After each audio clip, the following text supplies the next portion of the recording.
बिस्मिल्लाहिर्रहमानिर्रहीम। अस्सलाम वालेकुम। मेरे चैनल पे खुश आमदीद। हम कर रहे हैं जी chapter price and output determination under monopoly. Monopoly means one seller और वन प्रोड्यूसर।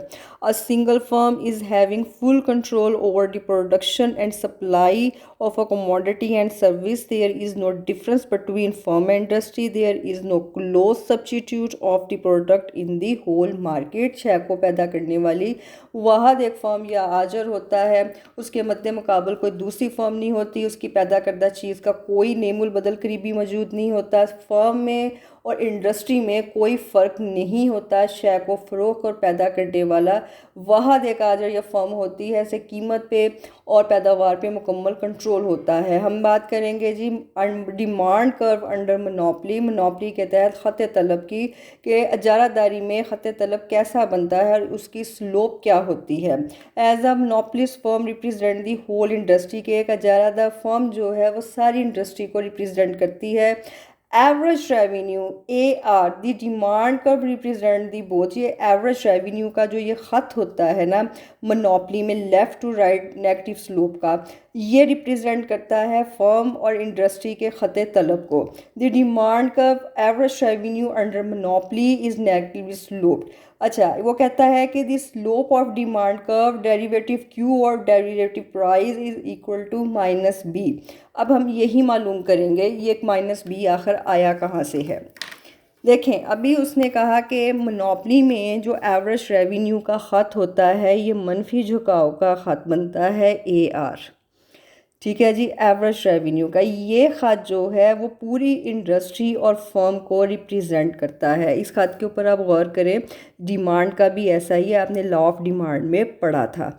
अच्छा जी, अब ये ख़त नेगेटिव क्यों बनता है। देखें, एक इजारादार को अपनी पैदा करदा शय पे और कीमत पे मुकम्मल कंट्रोल होता है। अगर तो उसने शय की ज़्यादा मकदार फ़रोख्त करनी है तो प्राइजेस को कम कर देगा, लेकिन अगर उसने ज़्यादा मुनाफे कमाने हैं तो उस सूरत में वो प्रोडक्शन को कम करेगा।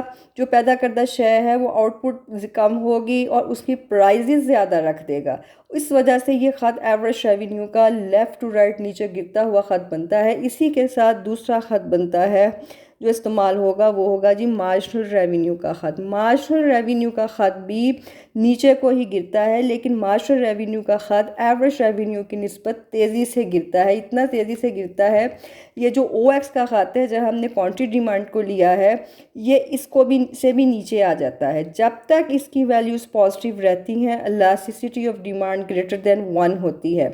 जब ये ख़त यहाँ पे आ जाता है OX के ख़त पे पूरा, तो यहाँ पे मार्जिनल रेवेन्यू जो है ये ज़ीरो होता है, ये ज़ीरो है। ठीक है, तो उस वक्त में इलास्टिसिटी ऑफ डिमांड 1 होती है। जैसे ही ये ख़त इससे OX का से नीचे होगा तो इलास्टिसिटी ऑफ डिमांड जो है ये लेस देन 1 हो जाएगी, क्योंकि मार्जिनल रेवेन्यू की जो वैल्यूज़ हैं वो नेगेटिव में आ जाती हैं। अच्छा जी, आपने पढ़ा है लॉ ऑफ डिमांड में कि quantity demand is the function of price. क्या होता है कि जब भी प्राइस बढ़ती है क्वांटिटी डिमांड में कमी वाक़या हो जाती है, और जब भी प्राइस कम होती है क्वांटिटी डिमांड में इजाफा हो जाता है। फंक्शनल इक्वेशन ऑफ डिमांड कौन सी है। QD is equal to A minus BP। ठीक है जी, ये फंक्शनल इक्वेशन है डिमांड की, आपने की है। लॉ ऑफ डिमांड के चैप्टर में मेरी एक क्वेश्चन मौजूद है लॉ ऑफ डिमांड का भी, फंक्शनल इक्वेशन का भी, आप उस लेक्चर को सुन सकते हैं। अच्छा जी, अब हम लेंगे इसकी हमने निकालनी है स्लोप ऑफ डिमांड -B, जिसका अभी जिक्र हुआ यहाँ पे derivative Q over derivative price is equal to -B। Derivative लें जी, ये होगा जी derivative Q over derivative price is equal to, Q represent करता है क्वांटिटी डिमांड को, चाहे आप यहाँ छोटा सा d लिख लें। ठीक है जी, इसकी वैल्यू क्या है, डेरिवेटिव QD की जगह आप लिखेंगे A minus BP over derivative price. ठीक है, अच्छा जी, अब आपने का डेरिवेटिव के जो असूल किए हैं उसमें आपने ये चीज़ की है कि जब हम कांस्टेंट का डेरिवेटिव लेते हैं तो ये ज़ीरो होगा। ठीक है जी, फिर आया आपका -B। वेरिएबल का डेरिवेटिव ले और वो भी अगर सेम हो तो उस सूरत में ये आपका जो आएगा 1 आएगा। ठीक है, यहाँ पे आप जानते हैं कि Q और P वेरिएबल हैं और A और B जो हैं ये कांस्टेंट, ये पैरामीटर्स हैं। अच्छा जी, अब हमने वेरिएबल का लिया, ये 1 आया। आपने अब ये एक सवाल ज़रूर होगा कि यहाँ सिर्फ -b है तो 1 कहाँ से आया। इसका मैं आपको अब जवाब बाद में देती हूँ। देखें, slope of demand derivative QD over derivative price is equal to -b1। मैंने 1 लिखा है, यहाँ -b आया। देखें, जिस बुक को आप फॉलो करें वहाँ पे अगर -b है तो भी ठीक है, अगर -b1 है तो भी ठीक है। चाहे ये 1 लगा लें चाहे आप ना लगाएं, इसका कोई मसला नहीं है, इस पे परेशान नहीं होना। एक्चुअली ये जो नेगेटिव का साइन है ना, ये क्वांटिटी डिमांड और प्राइस के इन्वर्स रिलेशन को शो करता है। स्लोप ऑफ डिमांड जो है ना आपकी क्वांटिटी डिमांड की, वो -b ही है। एक बात हो गई। अब दूसरी चीज़, इसमें कौन से कॉस्ट कर्व जो है वो इस्तेमाल होंगे।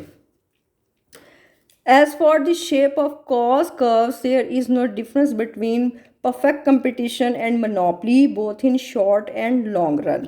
आपने मुकम्मल मुकाबले में जो कॉस्ट कर्व्स किए हैं, खतूत मुसारिफ जो किए हैं वही इस्तेमाल होंगे। अरसा कलील के इस्तेमाल होंगे जो यू शेप के हैं। कौन कौन से ख़त आपने किए? आपने पहला ख़त किया था एवरेज वेरिएबल कॉस्ट का, एवरेज वेरिएबल कॉस्ट।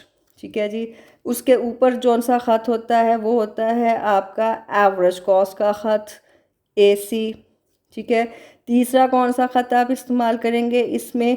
ये होगा आपका मार्जिनल कॉस्ट का ख़त। मार्जिनल कॉस्ट का ख़त, ये तीनों खतूत इस्तेमाल होंगे जब हम मोनोपोली में अशकाल को बनाएंगे। और ये ख़त जो है ये यू शेप के हैं। यू शेप के मुसारफ़े पैदाइश के खतूत तेज़ी से गिरते हैं और तेज़ी से चढ़ते हैं, इसलिए इनकी शक्ल यू होती है। अच्छा, अब यहाँ पे एक बात आपने याद रखनी है। परफेक्ट कंपटीशन में, मुकम्मल मुकाबले में आपने किया था कि जो मार्जिनल कॉस्ट का ख़त है, ठीक है, ये वाला हिस्सा जो एवरेज वेरिएबल कॉस्ट से ऊपर होता है, मुकम्मल मुकाबले में एक फर्म का ख़त रसद कहलाता है, सप्लाई कर्व। ये आपने मुकम्मल मुकाबले में किया था, ये मेरे लेक्चर्स मौजूद हैं, आप वहाँ सुन सकते हैं। लेकिन मोनोपोली में ये बात याद रखिएगा कि मार्जिनल कॉस्ट का ख़त इजारादारी में सप्लाई कर्व को रिप्रेजेंट नहीं करेगा। ये बहुत अहम पॉइंट है, ये आपने याद रखना है कि मार्जिनल कॉस्ट का ख़त इजारादारी में एक फर्म के सप्लाई कर्व को रिप्रेजेंट नहीं करेगा। क्योंकि इसलिए कि इजारादारी में कीमत और मिकदार रसद के दरमियान कोई वाज़ेह रिश्ता मौजूद नहीं है। ठीक है जी, ये था आज का लेक्चर। अगर आप मुस्तफ़ीद हुए हैं तो लाइक कीजिएगा, शेयर कीजिएगा, सब्सक्राइब कीजिएगा, कमेंट में राय का इजहार भी कीजिएगा। अल्लाह निगहबान।